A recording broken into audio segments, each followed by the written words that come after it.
Hi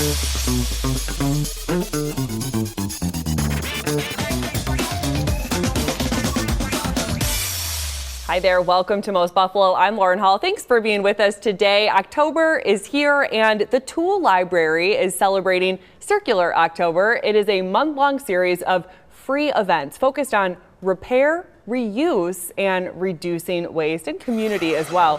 The lineup includes repair cafes, community cleanups, and a clothing swap, and workshops designed to help Western New Yorkers rethink how they use their everyday materials. Joining us in studio right now is the executive director of the Tool Library and founder of the Tool Library, Darren Cotton. Thanks for being here on Most Buffalo, Darren. Thanks so much for having me. So tell us a little bit about Circular October, what launched this movement and what it means. Yeah, for sure. So the Tool Library is part of this broader movement around creating a new economy here in Western New York. So sharing economy, circular economy, but that might seem kind of foreign to people. So we want to create opportunities where people can actually plug in, and what does that mean in their everyday lives, like small, simple steps that they can take. So whether that is you've got a lamp that doesn't work, instead of throwing it out, get it repaired at one of our repair cafes.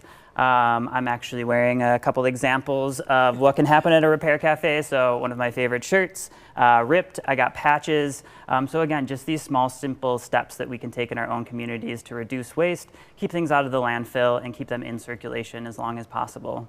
And when you first founded the Tool Library, it was a place where you could just go and check out a tool and return it. And it really has evolved and grown into so much more, like these repair cafes and community events to kind of promote the message and the mission. Yeah, for sure. Sharing and repairing, two super simple things that anyone can do, but really great jumping off points for so many different initiatives, projects. We're doing our first ever clothing swap as part of Circular October this month. We'll have a big tool and bake sale at the end of the month. It'll be pay what you can. So obviously you can borrow from us, but if you're looking to build out your own sort of collection of tools, a super great way to do that. And yeah, this is a good month, all month long, to engage with the Tool Library if you have been there before or if you haven't. So tell us exactly where you are and how people can get in touch and get involved. Yeah, absolutely. We're right on Main Street in Buffalo, 2626 Main Street. Thanks to the generosity of Western New York, we bought our building last year. Congratulations. So that was really amazing. Thanks to everyone that supported us. But you can stop in. It works like a regular library. So you sign up as a member. You can borrow tools for up to a week at a time. We've got 5,000 items in our inventory. So that's drills, hammers, circular saws, but pop-up tents, projectors, chairs, folding tables, not to be brought to Bills games, unfortunately. You want them back in good condition. Yeah. But a little bit of everything for anyone for your next DIY project. And again, a great way to save money, but also a great way to think about how do we shift, how do we create a more sustainable economy right here in Buffalo. And it's a flat membership fee, and you can check out mostly anything for that fee, correct? Yeah, it starts at $30 a year, so super affordable. We also have a scholarship fund. So again, anyone that wants a Tool Library membership can get access to one. And a lot of these events that you're having throughout the month, those are free as well. Yep, absolutely free and open to the public. We actually have our next repair cafe tonight at UB Allen Hall, so please stop by if you have anything that needs to be fixed, or if you're super skilled, we would love to have you as a volunteer. Our organization is still largely volunteer powered, so we can't do it without people willing to share their time and talents. So you can just show up even if you want to volunteer as well? Yeah, And absolutely. What kind of skills are you looking for? So we've got seamstresses, we've got electricians, we've got people who will sharpen knives and scissors. So again, if you have a skill to share, we want to find an opportunity for you to be able to share that with your neighbor. And I think that is the beautiful thing about the repair cafes and more broadly the sharing economy, is that it is about mutual aid, that everyone has something to give. It's just a matter of giving them the opportunity to do that. Can you give another example just of how the Tool Library interacts with the community, maybe something that's recently happened? Yeah, for sure.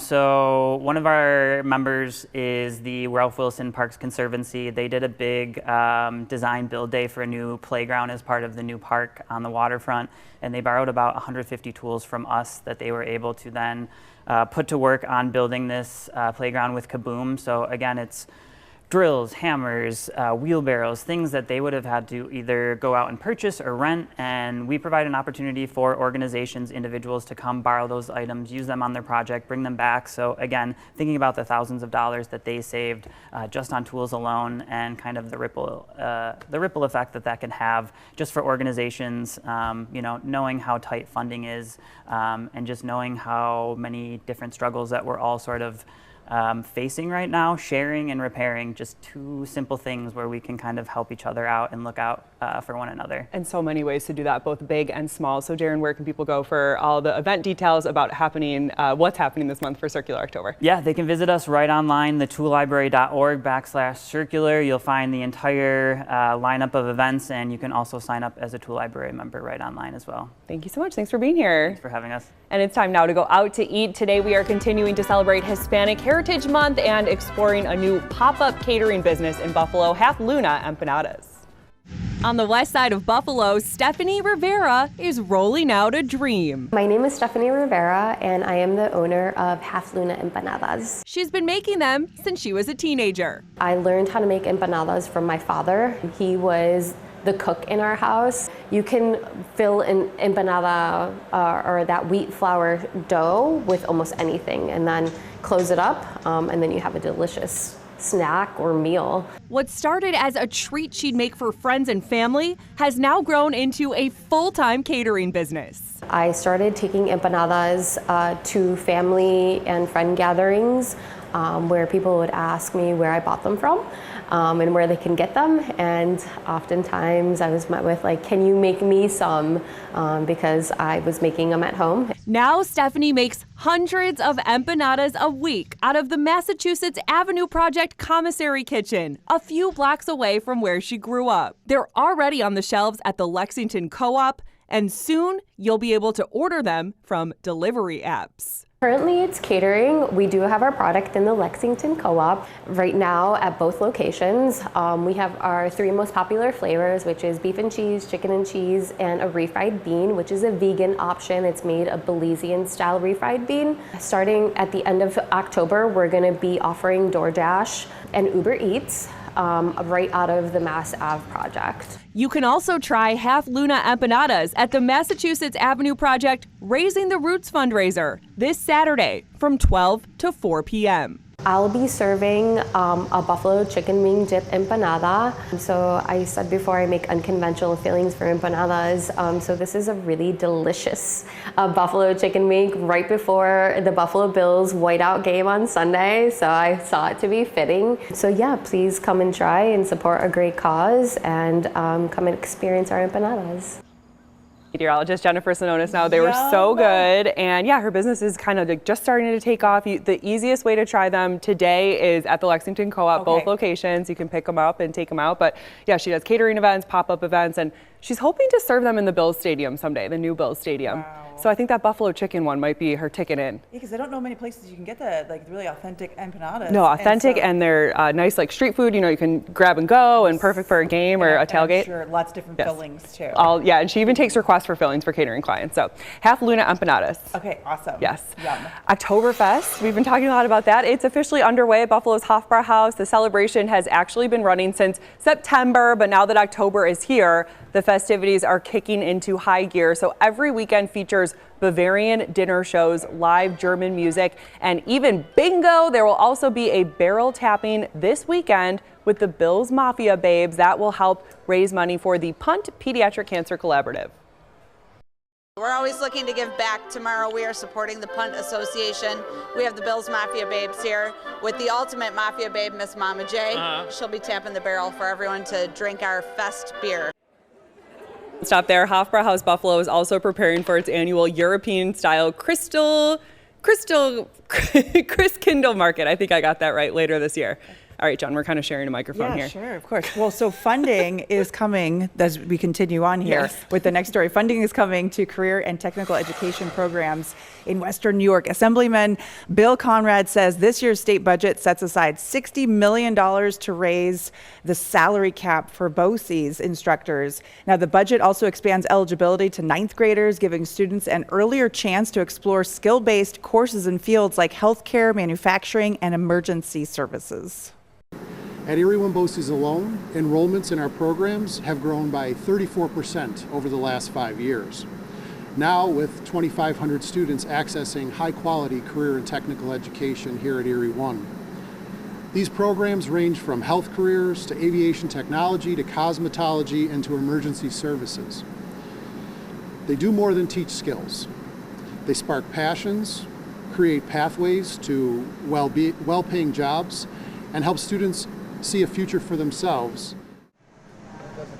Leaders also say they hope this funding will open the door for more students to graduate with certifications, hands-on training, and pathways to good-paying jobs in Western New York and across the state. Lauren, and you rock. You're just like, I'm going to hold the mic for you. I'm going to do the teleprompter. Well, I was just going to say, look how important technical jobs and careers are. Devin behind the scenes is ready to help us with the mic, correct a mic issue live on set. And while we're talking about careers in technology. Show must go on. Yes, we keep it moving. We got such a great team here to always keep it going too. We couldn't live without technology, but we also couldn't live without people that know how to use it and fix it, right? And all helping each other out, all elevating each other. Yes, and volunteers across the state are getting ready for Wildlife Day this Saturday. The statewide event hosted by Parks and Trails New York, State Parks, and the DEC will bring together community members to care for public lands and protect wildlife habits, from tree planting to trail work and educational programs. Dozens of events will be held across the state, including at Rhinestein Woods and at Hamlin Beach. So sounds like just another great weather weekend for Wildlife Day. October 4th, you don't know what you're going to get October 4th. It's always a wild card this time of year. And no, not the case this year. I mean, October, we are starting warm, even though we were a little chilly first day of October. But I mean, the first weekend of October, temperatures are going to be about 15 degrees above average, 80s and sunshine. I mean, you don't get that often. And the wildlife will like that too, right? Yeah, better chances to see them out. Although I've already started to see some squirrels. You run around getting everywhere, getting ready, because winter eventually will be here. We know it's coming, but at least it's just kind of, the fall is starting out a little slower.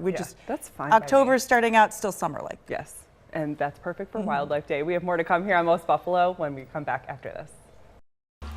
Back now on Most Buffalo, and Dining Out for Life is back next Wednesday. This is the region's largest HIV fundraiser, and it's a night when dozens of restaurants across Western New York donate a portion of their sales to Evergreen Health. So joining us in studio right now is Evergreen's Director of Advancement, Steve Jaggard. Steve, thanks so much for being here. Thanks for having me. And this is something that the community is really familiar with at this point. It's a long-standing fundraiser, the largest local fundraiser for HIV causes. Yeah, it's our 23rd annual, so it's been around for a while. We have a lot of local supporters that are pretty loyal to it, and we're grateful for that. And also the restaurants that come back every year and support it. So how can people find where to eat, and how does it all work? You can go to the website, diningoutforlife.com/WNY. We'll have a full list of the restaurants participating. You can break it out by what region, what cuisine you're interested in, and it also has a breakdown of the donation that the restaurant is giving. And it's all in different regions, like you mentioned. Yeah, so name some of the places where it's happening. Buffalo, Williamsville, Jamestown, all across Western New York. And at some of the restaurants that might have a lot of people coming in for this reason, what is the atmosphere like at those places? Well, we're very lucky. We have a lot of volunteer ambassadors that are assigned to our restaurants, and they gin up excitement within their circles and encourage their friends, family, and colleagues to all come out, support a great cause, and it's kind of like having a dinner party with all your favorite people. Except you don't have to do the cleanup. And you don't have to clean up. Exactly. And it goes for a good cause. Yeah. And tell us a little bit about that cause, especially over the last 23 years. What are some of the issues that people with HIV and living with HIV are facing today in 2025? So HIV, the advancements in treatments have been substantial, and we're very grateful for that. But when you do get HIV, it's still a chronic health condition that you have to manage for the rest of your life. So at Evergreen, we're experts in different medication regimens and helping people with other aspects of their life too. If they need assistance with some of the other services like nutrition, housing, transportation, anything that's going to help you stay on your medication regimen and hopefully, keep the viral load suppressed. And I think we covered a story earlier this month or this season that people are living longer now with HIV. So there are more people that need your help and need these services for longer, which is good. It is great. Yeah. Anybody living with HIV should expect to have a completely normal, healthy lifestyle if they stick to their medical plan. And how can people learn about what services are available to them and how you can help? If you go to evergreenhs.org, you can find out all about our different services: primary, specialty care, behavioral health, all the above, HIV care especially. And again, Dining Out for Life coming up next Wednesday, October 8th. Anything else people should know ahead of time? Just book your reservations? Book your reservations, and a huge thank you and shout out to all of our wonderful volunteer ambassadors that help with the TLC of this event and help it be a success. A thank you to all our restaurants that support us, and a big thank you to our presenting sponsor, KeyBank. They've been with us for over a decade, and they're matching dollar for dollar donations made during Dining Out for Life up to $12,000 again. All right, well, we hope it's a great year. We appreciate you coming on, Steve. Thank you so much. And right now on Most Buffalo, we are also exploring the super spooky side of Western New York. As Two on Your Side's Kevin O'Neill takes us to a spot in Genesee County with a winding, twisted history and a reputation as one of the area's most haunted sites. Fixer-upper here. You can see as we look down the hallways that not a lot has changed over the years, and this building is going to be 200 years soon, and it had a variety of purposes here. I say this respectfully, Bethany, East Bethany is a lovely place, but this is a big building built with nothing a lot around it. It was a working farm, a poorhouse when it was first built. A poorhouse meaning these are people that had nowhere else to go. Right, they were... this is almost 200 years ago. It'll be 1827 we opened up, January 1st, so 2 more years we'll have a 200th year anniversary. Different purposes of the building throughout the year. This was a place, they were trying times for the residents here. For sure, but also it could be a real nice, happy place for them. During the poorhouse years, there were a lot of people that really loved being here because they had no place else to go, and they acted like a family. So they had to come here and have help. This is very popular for ghost hunting shows, ghost hunting websites. A lot of people have hits here. They have experiences here. Oh, for sure, all the time, for sure. They come from all over the country, all over the world. And again, people can go online and check for themselves. We see one of your pieces of equipment here is going on. So now hold on one sec. What is this, and what does it signify? It reads electromagnetic field, and it believes that spirits are all energy, and we exude electromagnetic energy. And it's been tripping that. There's also a temperature gauge on it, so it's been playing with both. And it's been going off all morning since we've been waiting for everybody. This is a nice experience to walk through for people that are sort of like me. There are people that are skeptics, and you can't change them. There are some people that are all in. I think most people are in the middle, so we're kind of open-minded. If I see it, I'll believe it, and this is a welcoming place for them. Well, what's great about October is that we have a lot of daytime opportunities. That's a great point. For historical information. We have plaques up, and they can read the history. They can come see the building, see what it's like, and learn about the history and the people here. So you don't have to be all in for the paranormal. You can be here for the history, which is very important. People can walk around, and you have some fun events as well. We have lots of fun events. Talk about this weekend. Vendor fair, free vendor fair, shopping at the Spirits Sunday, 10 to 5, free to come. $10 mini guided tours if you want, but we have all kinds of vendors to shop, psychic mediums, mobile haunted house for the kids. We got something for everybody. It's really fun. Please come out and shop and support the vendors. And make some new friends, either in this world or beyond. So again, for more information, what's the website again? RollingHillsAsylum.com. RollingHillsAsylum.com. On your side, in the middle of nowhere, in Genesee County, I'm Kevin O'Neill, Channel 2 News. Finally today on Most Buffalo, the sounds of rock will soon take the stage for a cause. The Rock for the Cure concert is scheduled for October 18th. This year it is headlined by Buffalo's own Kensingtons. Plus, they'll be joined by indie rock band Letter to Elise. The event is hosted by the Against the Storm Foundation. Here in studio with us are 2 members of the Against the Storm Foundation Board of Directors, Tom Lillis and Joey Nicastro, also 2 members of the Kensingtons. Yeah. So you guys will be up there rocking for a cure. Yes. Absolutely. Tom, do you want to explain how Against the Storm got started and what your mission and your cause is? Sure. So the Against the Storm Foundation got started about 6 years ago. It was really kind of formed by 6 of us who came together really as a way to raise money for some local charities, in particular and related to our mission. Our mission really is to raise money to help fight blood cancers and also support other causes for people in need. And so we found that by doing some of these events, Rock for the Cure being one of them, golf events, cornhole tournaments, we were able to raise money to support those foundations and other organizations that are consistent with our cause. And of course, this event is so special to both of your causes because not only you, but a lot of the members of the board of directors are musicians as well. So everyone kind of gets to get up and show up their talent, right, Joe? Yes, that's what we do. We like to play. What does it mean to be up there and to know that you get to play for a good cause? To be honest with you, I think Tom and myself are both at a place in our career where if you can do what you love doing, playing music, and utilize our talents to raise significant money that stays right here in Western New York, there's nothing better than that. And give a little history of the Kensingtons as well. Oh, that's an interesting. That's an interesting one, yeah. Well, it's funny because I got brought into the band by Judge Franzak, who's now a retired Supreme Court judge, and he was also a young attorney yourself, right? Yeah. Well, he was my professor at UB Law and one of my trial team coaches and mentors, but he had to wait till I graduated law school to be an official member of the band and enter Tom Lillis. That's where I met Tom. Tom, do you want to take away the rest of the story? Sure. So the band's actually been together for 10 years. That's where we started. And we brought in various members like Joe early on in the part of the process. But the band's been together. We're basically play classic rock music. We've been together a long time. Everyone, really enjoys the time we spend together, and we have a great time when we're out and playing. And there you are right there. Yes. And Letters to Elise, you'll be joined. There's my husband, actually. Matt Connors is also a board member with you as well, a proud board member of this organization. And you'll be joined on stage by Letters to Elise. So tell us a little bit about them.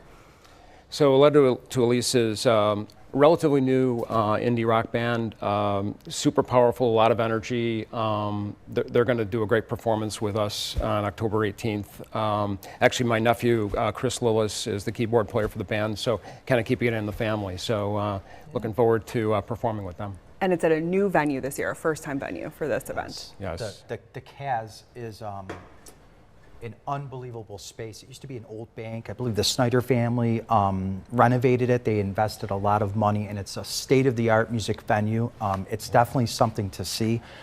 Going there alone and experiencing the Kaz is worth the price of admission alone. And this is, again, in South Buffalo on Seneca Street. Correct. Yes. Great. Yes, it is. And again, the money that will be raised from this event, explain again where it will be going to and what you hope to do this year with the funds raised. Sure. So, so we're raising money really to continue to support organizations that we've supported in the past. For example, the Leukemia and Lymphoma Society, mental health advocates, organizations like that. We're also in the process of developing a few others to donate to that are consistent with our mission. So, we're raising money for that. It's an important thing for us. Joe and I used to be on the board of the Leukemia and Lymphoma Society. So this is kind of continuing that that ability for us to raise money for the things that are important to us. Yeah. And what does that name mean, Against the Storm? What does that mean to you? Well, what's really interesting is the Foundation Against the Storm. The foundation actually emerged from a song Tom and I had a hand in writing, and we didn't know what to do with the song other than use it to raise money, but we needed some kind of a platform. So the story behind our foundation is actually one of the songs Tom and I co-wrote together, Against the Storm, essentially turned into a foundation, and the name really means Against the Storm. It's our logo's an umbrella, and it's basically a community cover. Mm-hmm. We want to protect our community against the storm and weather the storm, and especially when it comes to pediatric cancer. That is one of our big things. Our foundation has been very blessed to get on its feet.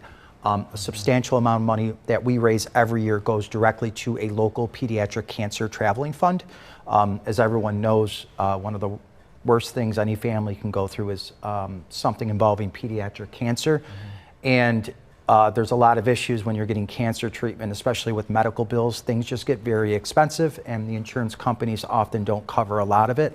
So it's nice to have this fund that people can go on our website, againstthestorm.org, and they can find a link to actually apply for this funding.